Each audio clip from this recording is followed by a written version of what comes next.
Okay, well, we just said it. It's up for debate. I'm one. Chris is one. Many of our coworkers are too. You know, the millennials, that age group which no one seems to understand. Is there really such a thing as a big divide in dealing with us? We have people that are in the know and full of information. Jason, Dorsey, and Adam Rogers. These two gentlemen study millennials. Okay, guys, good morning. Good morning, guys. Good morning. We did some studying of our own, and we were seeing that millennials, the age group, is from 77 to, what was it? 95. Mid-90s? 95? Is that correct? Yeah, that's correct. The last defining event for millennials is September the 11th, 2001. So you can't be born after 1995 and basically process the significance of September the 11th. So that's why the generation ends there. So you end up, it's easier to think about it for most people as ages 19 to 37, this huge generation entering the workforce. It is huge. So can you guys explain the criteria? First of all, you got to define this for us, because Allie and I are smack dab in the middle of that. And we're kind of arguing that we're not millennials. We're not millennials.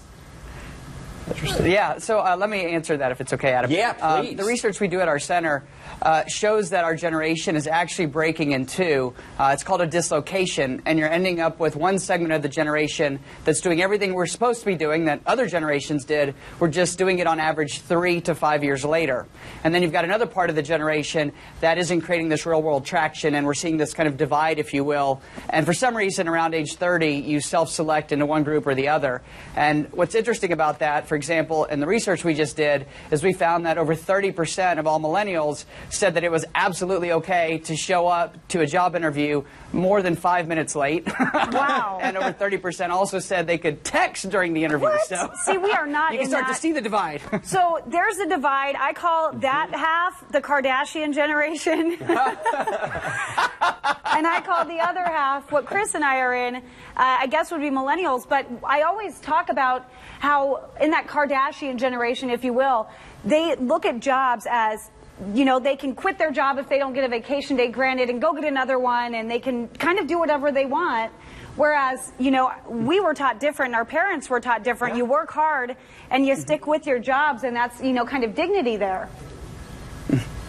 Yeah, I would say, you know, so I feel a little bit like the odd person out because I'm a Gen Xer. But to give you all a little bit of a break, I don't know, you know, for us, you know, at Ultimate Software, we did this research because we wanted to understand what those dynamics really meant.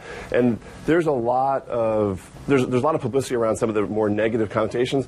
We really looked at it as, you know, millennials want transparency and they want speed. And the rest of the stuff you kind of have to look aside. So if you're an employer and you're looking to hire many folks like yourselves and Jason, then you need to understand that there are certain behaviors. Knowing that almost 40% of millennials expect to fill out a job application on their smartphone is really important for employers to know, so they can make those types of functions available to the millennials, the fastest growing you know, generation for sure in the workforce. Okay. Yeah, but like you guys point out, we are different. Applications.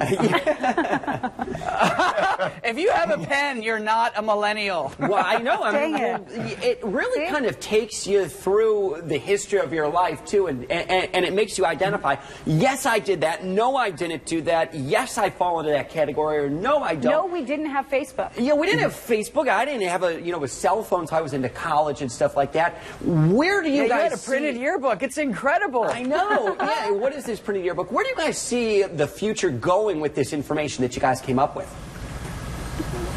Well, I think, you know, for us, you know, what we look at is there's so many, I mean, whether you identify with the millennials or not, the truth is that technology has overtaken everything that we do, regardless of what your generation you fall into or want to associate with. And for us, what's really important is that I think you're going to start to see a lot more of the consumer-based types of experiences be required when you get to work. If employers want to really compete in the next generation or for the next generation, they have to be able to understand what these behaviors are. So I guess that's in a nice way, again, to support my, you know, now that I'm outnumbered, my millennials here. I think the millennials have led, in some ways, some of the really positive outcomes like transparency and speed that, you know, enterprise-type applications need to start to catch up with. Yeah, and what I predict, you know, as you saw probably in the results, 34% of all millennials said they would quit their job on the spot if their boss told them they had to take away their Facebook account or turn off their Facebook. So, so you put us in the millennials. That's the Kardashian generation. So include that in future research that you guys do. You guys can use that if you want. I think we that may be trademarked, but we're going to try. Okay, I think we should get Jason and Adam back sometime to talk with us another time, because not only is it giving us information, but it's giving some of our viewers at home that have kids our age even to try to understand us a little bit better. All right, guys. Thank you so much. Thanks Appreciate so much. your time. I'd love to.